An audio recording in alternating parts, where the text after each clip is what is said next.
આગળ વાત કરીએ બનાસકાંઠાની તો વાવ થરાદ જિલ્લાના ભાભર તાલુકામાં ચકચાર મચાવતી ઘટના બનવા પામી છે। બુરેટા ગામના સરતાનભાઈ દેસાઈના ખેતરમાં ભાગ્યા તરીકે કામ કરતી મહિલા પર તેના જમાઈએ જ હુમલો કર્યો હોવાની ઘટના બનવા પામી છે। આ જમાઈ સહિત 3 લોકો ટોમી ધોકા વડે સાસુ પર હુમલો કરીને તેની હત્યા કરી હતી। આ હુમલામાં સાસુની પુત્રવધુ વચ્ચે પડતા ગંભીર ઇજાગ્રસ્ત થઈ હતી। પોલીસ દ્વારા અનુમાન લગાવવામાં આવ્યું છે કે આ હુમલો સામાજિક કારણોસર કરવામાં આવ્યો હોય। મૃતકની લાશને ભાભર સરકારી હોસ્પિટલમાં પોસ્ટમોર્ટમ માટે ખસેડવામાં આવી છે અને ઇજાગ્રસ્ત પુત્રવધુને વધુ સારવાર માટે પાટણ રિફર કરવામાં આવી છે। ભાભર પોલીસે ઘટનાની ગંભીરતાને જોઈને હત્યાનો ગુનો નોંધીને વધુ તપાસ શરૂ કરી છે।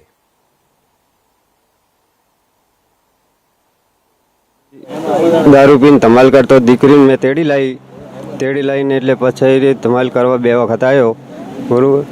પછી જઈ રાતે 5 થી 6 જણાને લઈને આવ્યો। આવીને ટવકો પાડીને એમ કીધું, મેં કીધું ભાઈ જો તારી દીકરી હું આલી દઈશ, તું 5 જણાને મોટા લઈને આય। માન્યો નહીં। પછી અમે બથા થઈ અને મારી બહેને પછી ટોમી છોડી। પછી મારા ઘરથી હતી અને ધોકો છોડ્યો।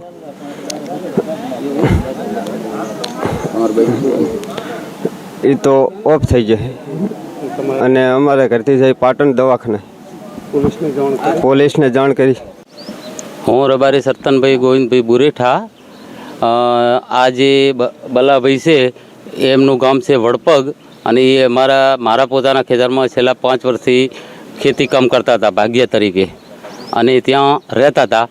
અને રાત્રે એમના જમાઈ અને એમને કોઈ દખલ ચાલતી હતી, સામાજિક મેટર ચાલતી હતી અને એમાં તેડવા મેળવાના કરવા સારું કરી અને એ લોકો રાત્રે આવી અને એમને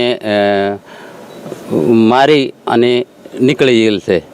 એમાં એમના મધર જીજીબેનનું ત્યાં મૃત્યુ થયું છે અને એમના જે વાઈફ છે એ પાટણ હોસ્પિટલ જનતા એની અંદર દાખલ છે અને એમને પણ ગંભીર ઇજાઓ પહોંચેલી છે અને પોલીસને પણ એમણે જાણ કરેલી છે।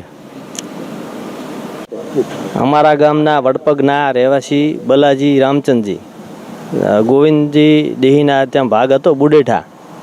રાત્રે 10 વાગે એટલે મુકેશ નામનો અને એમનો જમાઈ તે હાંભલાનો હતો, એ 4-5 જણા લઈને આવ્યો અને એમનો હુમલો કરતા એમની માનવ ટામી છોડતા મૃત્યુ થયું છે।